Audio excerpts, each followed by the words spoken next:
Fala aí pessoal, beleza? No vídeo de hoje a gente vai dar um mergulho nos PWAs, Progressive Web Apps. Eu vou te mostrar na prática como criar um PWA com Blazor WebAssembly e tenho certeza que você vai curtir demais. Eu sou o André Baltieri, o Balta, 12 vezes Microsoft MVP. Se está conhecendo o nosso canal por esse vídeo, não esquece de se inscrever, curtir e compartilhar, que isso ajuda muito o nosso trabalho mesmo. E agora bora lá dar um mergulho aí nas Progressive Web Apps junto com o Blazor WebAssembly.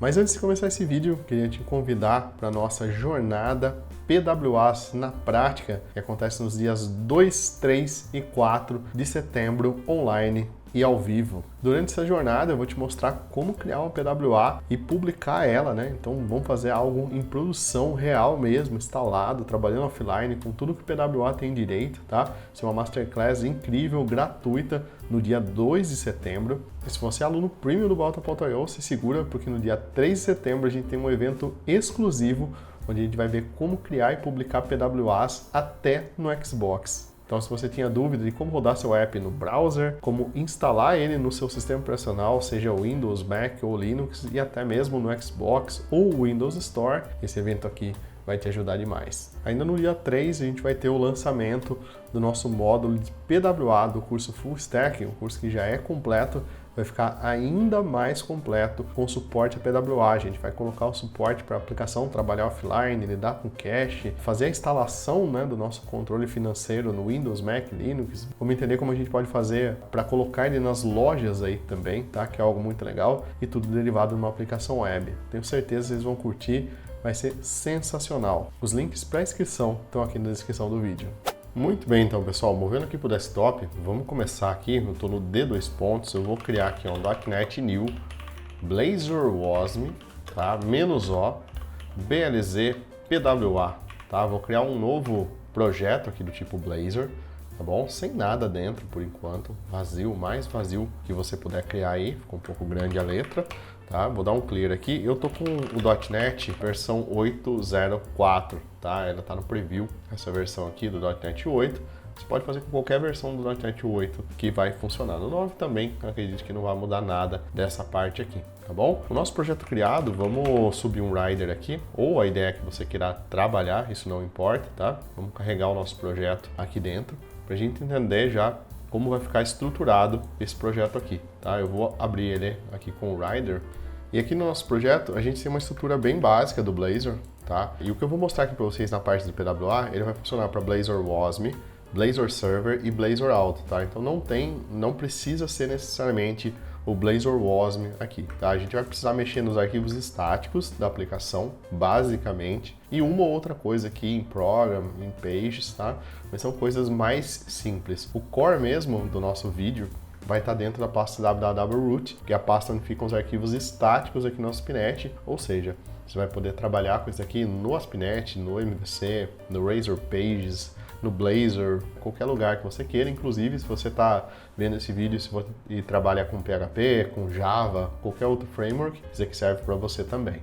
Beleza, então pessoal, eu não vou me estender muito explicando o que é PWA, porque tem um artigo aqui na descrição que eu vou deixar linkado no vídeo, que ele já conta para você com detalhes aí o que é PWA e como PWA funciona aqui no Blazor, tá? Vamos inspecionar um pouco o que esse projeto, né, e outros projetos aqui do .NET, eles já trazem por padrão pra gente, tá? Então, se você olhar na maioria dos projetos do .NET, ele vai ter uma pasta www.root, que é uma pasta onde ficam arquivos estáticos, ou seja, HTML, CSS, JS e imagens, tá? Então, tudo que é arquivo estático normalmente fica nessa pasta aqui. E muito provavelmente o projeto Webcell vai trazer dois itens aqui, um favicon e um icon.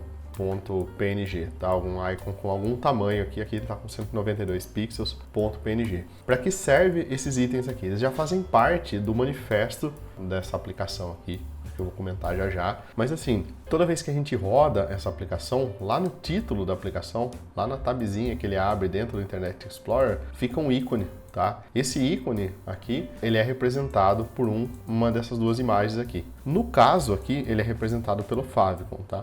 Podia ser representado por qualquer outra imagem, mas esse nome favicon ou favicon, ele remete já a esse ícone aqui, tá? Então você pode criar um favicon em diferentes formatos, pode ser PNG, pode ser .ico também, tá? De ícone mesmo, tá? .ico.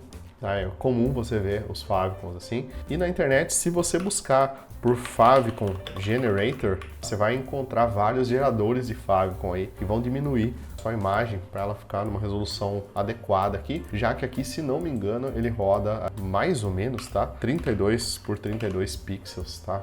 Se não me engano, tá? Então é uma imagem bem pequena mesmo. A gente abriu o favicon aqui, ó, você vê que ele tá todo distorcido, tá vendo? Ó? Tá todo pixelado aqui, porque ele é uma imagem, ó, 32 por 32, acertei, tá? Então é uma imagem pequena, tá bom? Então ele serve única e exclusivamente, né, nesse caso aqui, para aparecer no topo do nosso navegador. Depois, na hora que eu vou dar a aplicação, eu mostro para vocês lá. Já os outros ícones, né, como esse icon 192 aqui, ele é um ícone de 192 pixels, né? O nome já diz aqui. E ele é um ícone para ser usado na nossa aplicação quando ela for instalada. Então, uma das vantagens do PWA que a gente vai ver aqui é a instalação dessa aplicação na nossa máquina. Vou mostrar isso aqui para vocês, como que instala essa aplicação aqui. E a gente vai configurar esse item aqui, tá? Eu vou mostrar em vídeos futuros um cara chamado de PWA Builder, tá? Da própria Microsoft, que ele já gera esses ícones aí. Mas se você digitar, se buscar por PWA Icon Generator, gerador de ícones para PWA, você já vai encontrar várias ferramentas que pegam um ícone maior, 1024,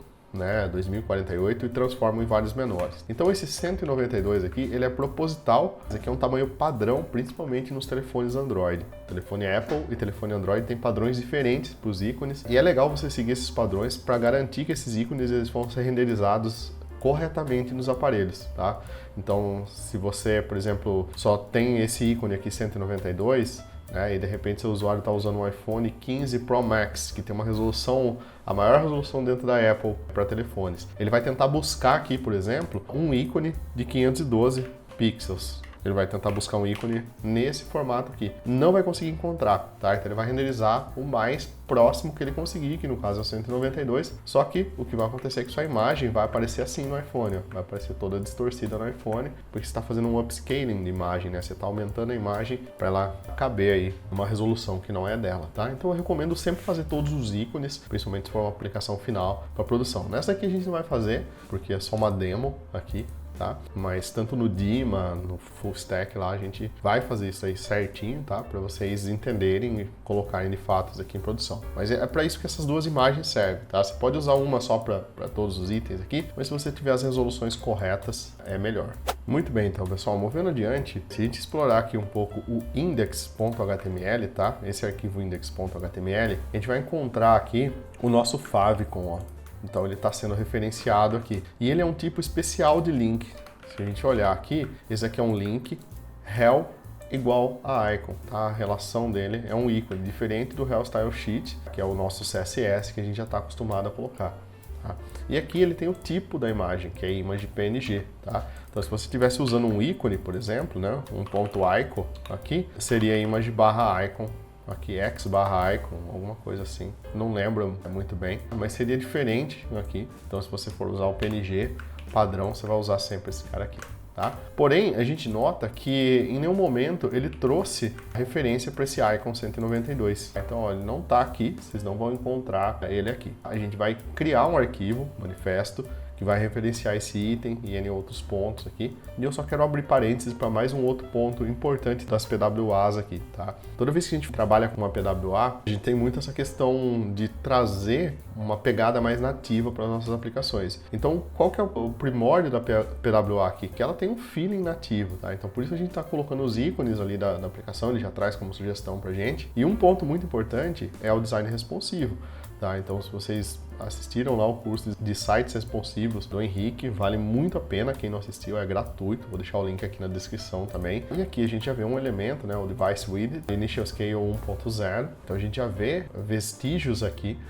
da responsividade, né? O usuário não poder dar pinça, né? Não precisar dar o zoom para ver conteúdo, nem poder dar o zoom. E o viewport, a visualização do usuário aí, isso é a visualização do device como um todo, tá? Então isso é muito importante. Todo esse conjunto compõe um PWA.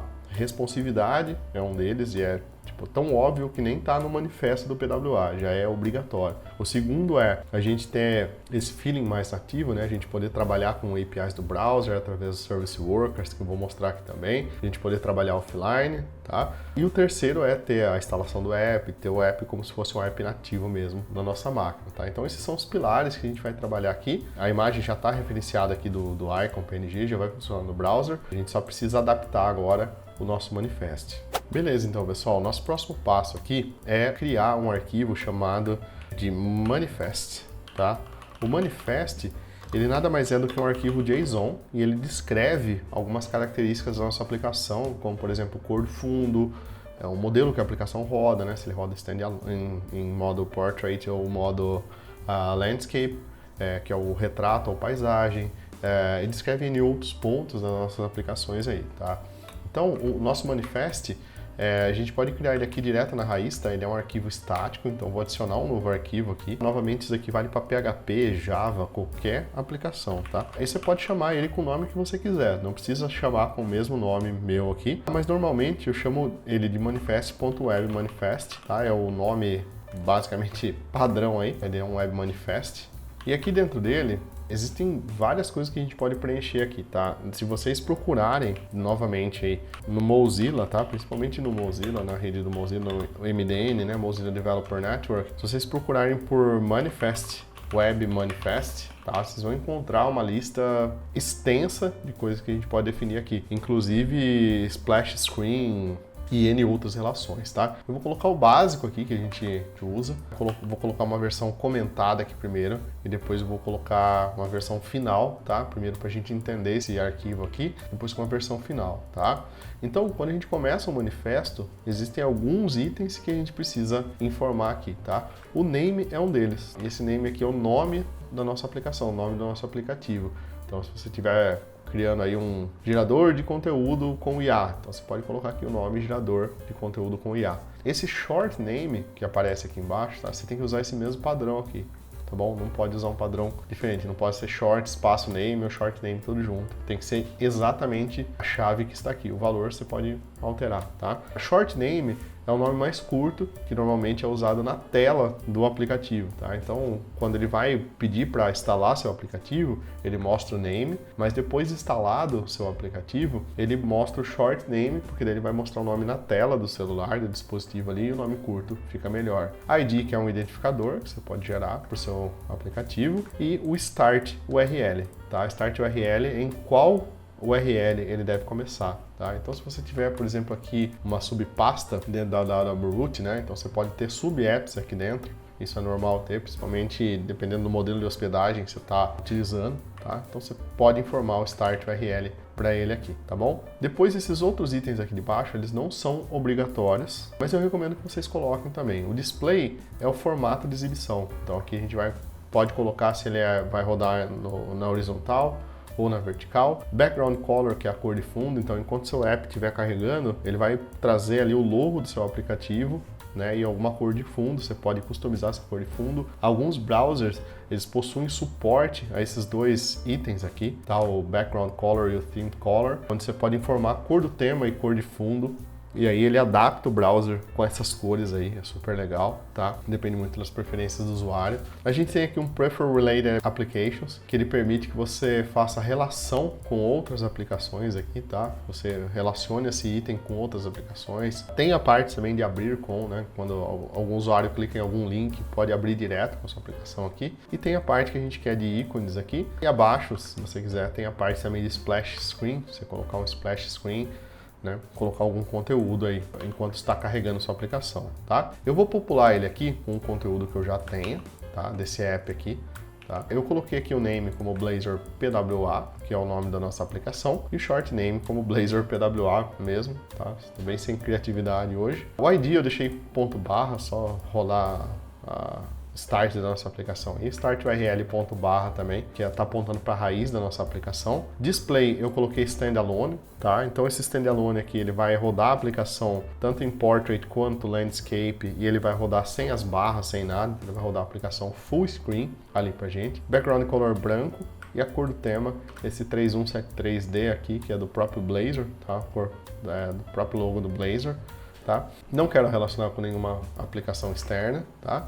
E aqui a gente está fazendo os usos dos ícones, tá? Então tem o ícones aqui, tem o ícone 512, que está apontando para esse icon 512 PNG, e o 192, que está apontando para esse icon 192 PNG, tá? Então eu não tenho esse ícone aqui 512 ainda, depois eu vou jogar ele aqui na pasta antes de fazer a publicação para mostrar para vocês, tá? Não vai afetar nada no nosso deployment aqui, eu só coloquei de exemplo também para vocês verem que dá para colocar diferentes tamanhos aqui, né, apontando para diversos ícones aqui. Tá bom? Então, depois precisa colocar todas as imagens, tudo certinho, que dá pra gente visualizar isso dentro do browser. Mas beleza, pessoal, com o nosso manifest criado aqui, ó, pode deixar ele aí, depois pode ir alterando ele, tá? Não tem problema nenhum. Vamos voltar aqui no nosso index.html, tá? E vamos fazer a referência desse web manifest aqui, tá? Então a gente vai usar aqui o mesmo princípio, ó, a gente vai ter um link href igual manifest.webmanifest e o rel dele vai ser manifest, tá? Então você pode chamar qualquer coisa aqui, tipo banana.json e depois fazer o rel manifest, vai funcionar, tá? Não tem problema nenhum nessa parte aqui, tá bem? Se você estiver trabalhando com outros browsers, eu recomendo que você faça outros browsers, né? Essa é boa, né? Mas se você estiver trabalhando com browsers, não pretende nem suportar o manifest, nem nada, né? Ou você sabe que vai ter um browser antigo, tipo Internet Explorer, coisa do tipo, você pode usar também esses itens aqui, ó. Link rel, Apple Touch Icon, tem vários desses ícones aqui, o Apple Touch Icon é só um deles, tá? Existe também o Touch Icon, se você quiser colocar aqui, tá? E apontar para os nossos ícones, eu vou duplicar esse ícone aqui, vou chamar ele de 512 aqui, porque eu tô com preguiça de criar ele aqui separado, tá? Na verdade ele é um 512, mas é um 192, vocês entenderam, né? E esses ícones aqui, caso o manifest falhe, né? Caso ele não consiga achar as imagens do manifest, ele vai usar esses ícones aqui de baixo também, tá? Então, rel, Apple Touch Icon, tá? E aí você aponta os sizes aqui, tá? Se você quiser criar vários deles, no site do Balta, por exemplo, eu dou suporte para vários itens aqui, então eu não sei a versão que o pessoal acessa, não sei o browser que acessa, então não sei se tem acesso ao Web Manifest, então eu acabo criando em adicional esses itens aí, tá? Então os mesmos ícones que eu crio lá, eu crio aqui. Deixa eu só garantir que o meu Web Manifest tá com esse mesmo nome aqui, deixa eu dar um rename aqui, um edit rename nele, tá? Eu acho que tá. Ok, tá tudo ok, tá? Então o nosso manifest, ele já está referenciado aqui dentro, tá? Então isso é tudo que a gente precisa fazer para referenciar o nosso manifest aqui dentro e a gente já pode rodar a nossa aplicação, tá? Eu vou rodar ela aqui, deixa eu trazer um terminal aqui do lado, eu vou rodar ela aqui, vou executar um .NET Run para rodar nossa aplicação aqui, então vou deixar ela rodando por enquanto, eu vou trazer ela na tela, não vou rodar ela no modo debug aqui nem nada, tá? Só para a gente testar. Tá, vou trazer ela aqui na tela para vocês verem, tá bom? Então essa é uma aplicação padrão do Blazor aqui, a gente não trocou nada. Se a gente notar aqui no topo, ele já trouxe o nosso ícone aqui, então o nosso ícone tá aqui no topo, tá? Se vocês mudarem esse ícone, ele não vai afetar direto, porque ele fica cacheado e o cache dele é um cache forte. Então sempre que vocês mudarem, ou vocês dão um Ctrl+Shift+N para abrir essa página aqui numa guia privada, tá? Num private browser, para limpar todo o cache, ou segura Ctrl, ou segura Shift e clica aqui, ou segura Ctrl e aperta F5 para ele limpar o cache aqui do browser, tá bom? Senão não vai funcionar. Em adicional, aqui no nosso Developer Tools, tá? Você aperta F12 ou Ctrl Shift I para vir para essa tela. A gente tem aqui, ó, o nosso Application, tá? A área aplicação, e a gente consegue ver aqui dentro o nosso manifest, tá? Então ele já trouxe aqui que ele encontrou um manifest, tá? Ele já vai dar alguns warnings aqui pra gente, já vai guiar a gente aqui dentro do manifest, falar, olha, tem coisa que você precisa melhorar, né? Ele já falou aqui pra mim, falou, ó, o tamanho desse 512 aqui na verdade é 192, tá tentando me enganar, tá? Mas enfim, né? Ele vai dar vários warnings pra gente aqui. O que importa pra gente é que ele trouxe aqui o nome da aplicação, né, o short name, o description a gente não colocou, não precisa informar, tá bom? O start URL ele trouxe, a cor do tema, a cor de fundo. A orientação eu não defini, não travei a orientação de Portrait Landscape, mas o display coloquei como standalone e ele trouxe aqui, tá? Carregou os ícones aqui da nossa aplicação também. Mas se a gente notar, olha, não apareceu nada aqui da nossa aplicação. Já tem um install aqui? Já tem, tá? Já furou fila aqui, tem um install, mas eu não registrei nenhum Service Worker, nada. Eu não quero instalar essa aplicação ainda. Eu quero primeiro trabalhar com Service Workers e tornar essa aplicação possível de ser executada offline. Beleza, então, pessoal. Nosso próximo passo aqui é criar um Service Worker, trabalhar com Service Workers, tá? Então, vou colocar aqui Service Workers, tá? O que são Service Workers? É um recurso que o browser disponibiliza, que a gente pode usar ele tanto para trabalhar em background quanto para acessar algumas determinadas APIs do browser, umas APIs que o browser nos permite acessar, como cache de arquivos, né, para trabalhar offline, push notification, dentre várias outras que são sensacionais aí. Tem um site chamado serviceworker.rs, na verdade servicework.rs, tá? É Service Workers no total, mas o .rs ele fica de fora, tá? Se vocês acessarem esse site, vocês vão ver todas as APIs que são possíveis criar já atualmente, a trabalhar com browser. Tem várias, tem Bluetooth, tem USB, várias delas, tá? E exemplos, tá? Inclusive o exemplo que eu vou usar aqui, eu tirei desse site, tá?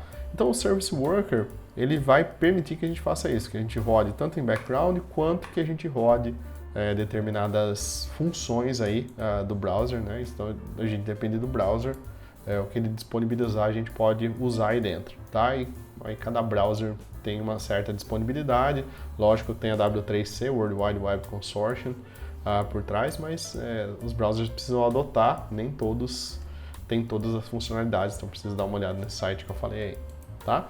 Vamos criar um novo arquivo aqui chamado serviceworker.js, tá? E nesse Service Worker eu vou colocar aqui um self.addEventListener num fetch aqui, tá? Então fetch é só buscar as informações. Então ele não está fazendo nada aqui, tá? Tá só se registrando aqui. Esse self.addEventListener só para a gente saber que ele está criando um evento para ele mesmo, né? No self aqui, obviamente. Mas aqui o que eu estou fazendo estou registrando um Service Worker básico do básico, só para a gente ver se ele funciona.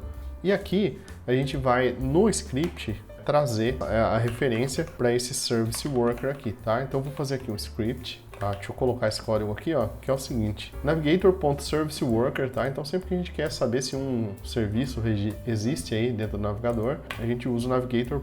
Então navigator.media, navigator.geolocation e o Service Worker não é diferente, tá? Então navigator.serviceworker, caso ele exista, tá? A gente vai conseguir registrar o nosso Service Worker.js, tá? Então fazendo isso, tá? A gente já registrou aquele arquivo serviceworker.js que só faz um fetch básico aí da nossa aplicação, tá? Vamos dar um clear aqui, vamos dar um .NET Run de novo nessa aplicação, a gente testar, tá? Vamos trazer a nossa aplicação de novo, ó, segurei Shift aqui antes de atualizar, tá? Ou Ctrl F5 aí, para ele atualizar tudo, para você não perder nada, tá? Não perder nada não, né? Mas para você pegar a versão mais atualizada. Aí aqui no Developer Tools, abaixo do manifesto, a gente tem o nosso Service Workers aqui, tá? Se a gente clicar nele, a gente vai ver que ele já registrou um Service Worker aqui, ó. Então ele pegou aqui a fonte, ó, serviceworker.js, ele já está ativo aqui, rodando, tá? E aqui a gente consegue testar, sincronizar, fazer um fetch de novas informações, enfim, tem bastante coisa aqui que a gente pode trabalhar dentro da nossa aplicação, tá bom? O que a gente vai fazer aqui agora é, de fato, implementar esse Service Worker aqui. A gente vai implementar uma estratégia de cache aqui dentro, tá? Para ele fazer o cache da nossa aplicação e a nossa aplicação poder trabalhar offline. Beleza, então, pessoal, voltando para o nosso arquivo aqui, tá? Eu vou colar um código que ele é grande, não se assustem, tá? Porque ele vai fazer várias coisas aqui dentro do nosso Service Worker, e ele vai fazer 3 processos aqui que são principais para a gente: instalação, ativação e, enfim, o fetch, mas um fetch real, não aquele de exemplo que eu mostrei, tá? Então são 3 passos que a gente sempre vai ter com os nossos Service Workers, tá? Instalação do Service Worker, que vai basicamente verificar se o browser tem permissão, se o usuário dá permissão para executar JavaScript, para instalar Service Worker. Segundo, ativar o nosso Service Worker. E o terceiro, fazer o fetch, que inclusive pode ser o fetch tanto de arquivos quanto do próprio Service Worker, para ver se tem uma versão mais nova dele, né? Fazer um self-update. Inclusive, self-updates dentro de aplicações web são feitas através de Service Worker, tá? Esse monte de código aqui eu peguei lá do Mozilla, ele faz o cache das nossas aplicações aqui, tá? Então, só tem a parte do WASM aqui e algumas outras coisas do .NET em adicional, tá? Mas não tem nada de diferente do que tá lá, tá bom? Não vou me atentar aos detalhes, tá? A gente vai focar mais nesses 3 caras aqui. Então a instalação, ele vai fazer aqui o wait until on install, on active e o on fetch, tá? Então são 3 eventos que a gente tem aqui dentro do próprio Service Worker que já fazem instalação, ativação e o fetch, né, a busca dessas informações, tá bom? No fetch ele vai chamar o onFetch. Então são três funções que tem aqui embaixo, ó, onInstall, onActive e o onFetch, tá bom? Então essa onInstall aqui ele vai logar aqui que está instalando, tá? Ele vai buscar os assets necessários aqui para fazer a instalação do nosso Service Worker, vai chamar o nosso cache aqui, nossa função de cache. No Activate ele vai tentar ativar esse item aqui, tá? Tentar buscar o cache, todos os itens que precisa. E no Fetch ele sempre vai verificar aqui no caso se tem alguma versão nova dessas informações, tem alguma versão nova, inclusive do nosso Service Worker. Se tiver, ele vai tentar fazer um Fetch novo aqui, tá? A gente pode codar algo dessa proporção aqui juntos, tá? Para entender melhor tudo o que acontece aqui. Esse aqui foi só um exemplo, só para a gente trabalhar com offline cache aqui, tá? Inclusive o prefixo de cache aqui tá fixo, tá? Uma coisa que eu não gosto, depois fica muito complicado a gente mudar, tá? Outro ponto importante, isso daqui tem que ser diferente em modo desenvolvimento e modo produção, tá? Se você executar esse código aqui, né, como eu estou mostrando em modo desenvolvimento, ele vai fazer o cache das suas informações, tá? O que significa que você pode morrer de dar F5 ali e não vai funcionar. Você vai ter que rodar toda hora a sua aplicação no modo anônimo ali do browser, tá? Você tem que tomar muito cuidado com isso. Não é tomar muito cuidado, mas você tem que ter em mente que se você quiser testar ele local, você vai acabar eventualmente cacheando, e aí obviamente você precisa abrir uma aba anônima para não ter esse cache, né? Ou ficar limpando o cache toda hora, tá bom? Então depois tem que ter alguma estratégia aí para você não colocar isso aqui em modo desenvolvimento, só colocar ele em modo produção. Mas beleza, então pessoal, se a gente tentar rodar nossa aplicação agora, se tentar dar .NET Clean aqui para limpar tudo, Clear, e um .NET Run para rodar nossa aplicação, tá? Vou voltar ela aqui para os nossos testes aqui, tá? Se a gente tentar rodar ela offline aqui, a gente vai ver que ela falhou aqui já, né? Ó, já falhou aqui, já tem, né? Mas se a gente tentar rodar ela offline aqui, ela não vai funcionar, tá? Então não está funcionando esse suporte offline ainda, tá? Isso porque a gente precisa resolver duas coisas, tá? Dentro do nosso Service Worker aqui, ele traz uma referência para esse Service Worker Assets aqui, tá? Então esses daqui já são scripts do .NET mesmo, tá? Então toda vez que a gente cria essas aplicações PWA com .NET, se a gente quiser dar suporte para ela pro Blazor, tá? A gente precisa referenciar esses itens aqui, tá? Que vão dar suporte também para o WASM, para N outros assets aqui que o Blazor precisa para executar, tá bom? Então, esse Service Worker Assets aqui, eu não recomendo tentar criar na mão, porque a gente não sabe tudo que o .NET precisa e a cada versão nova do Blazor, né, são novos arquivos que vêm aí que a gente precisa cachear e que talvez não funcione na sua aplicação. Então, vamos editar o nosso arquivo CSProj, tá? E aqui abaixo, né, desse item aqui, a gente pode usar esse Service Worker Asset Manifest aqui, tá? Então esse Service Worker Asset Manifest, ele já vai trazer um script aí que vai fazer a importação de todos os itens necessários para o Blazor rodar offline, tá? Então o nome tem que ser o mesmo, Service Worker Assets.js, Service Worker Assets.js, tá? Então tem que estar ligado aqui. Nota que ele não cria o arquivo aqui, ele vai criar em tempo de execução esse arquivo, porque depende dos namespaces que você usa e N outros itens. Em adicional, se vocês quiserem trabalhar com Service Worker local e com Service Worker para desenvolvimento, tá? Uma das estratégias que a gente pode fazer é esse aqui, ó, Item Group aqui embaixo, Service Worker, e a gente pode incluir, né, o Service Worker.js e o Published Content, tá? Pode ser o www.root serviceworker.published.js. Então você pode ter dois Service Workers aqui, um para você rodar em modo desenvolvimento, tá? E um para você rodar em esse modo dev, esse aqui em modo produção, tá? E aí só você colocando essa chave aqui, ele vai trocar. Então enquanto tiver no desenvolvimento ele vai usar esse, e quando for para produção, ele vai usar esse outro item aqui. Eu não vou usar esse aqui agora porque eu quero o de produção aqui no localhost mesmo. A gente quer ver isso funcionando, tá bom? Acho que era isso. Bora testar aqui então, .NET Run para rodar essa aplicação. Gerei uma aplicação nova aqui.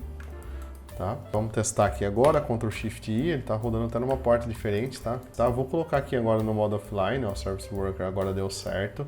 Vou colocar ele no modo offline e agora quando a gente clica aqui, tá? A gente tem o nosso app sendo carregado, tá bom? Então agora ele está com suporte offline já. Perfeito, então pessoal, com a nossa aplicação rodando aqui, tá? O que nos resta agora é fazer a instalação dela, tá? E dado que a gente já tem um Service Worker com suporte offline e a gente já tem um manifest para nossa aplicação, esse botão aqui de instalar, ele deve aparecer no browser, tá? Então o usuário precisa navegar por mais ou menos uns 30 segundos no app, no domínio, antes dele receber essa notificação desse botão aí, tá? Então de cara assim não aparece, então precisa navegar um pouquinho, mas depois ele aparece aqui. Clicando, a gente já tem o pedido de instalação, né? Se deseja instalar o BLZ, PWA App, tal, o que vai precisar. Se você clicar aqui e clicar em Install, tá? Ele vai instalar a aplicação, ó. E ela está rodando aqui agora no meu Windows nativamente. Nativamente, ela dentro de um browser, obviamente. Então, inclusive, ó, está pedindo, ó, Pint o Taskbar, Pint o Start. Eu vou permitir, tá? Ó, ele já trouxe notificação aqui do nosso app. Aqui abaixo, tá? O Ctrl- e Ctrl+, para zoom aqui ele funciona, porque é um app web. Aqui, tá? E tem como desabilitar esses itens aqui também. Mas ele trouxe aqui o app, ó, já rodando, ó. Então, já está rodando todo dentro do nosso browser aqui, tá? O que é legal de tudo isso é que se eu vier no Start aqui, ó, ele já está aqui, ó.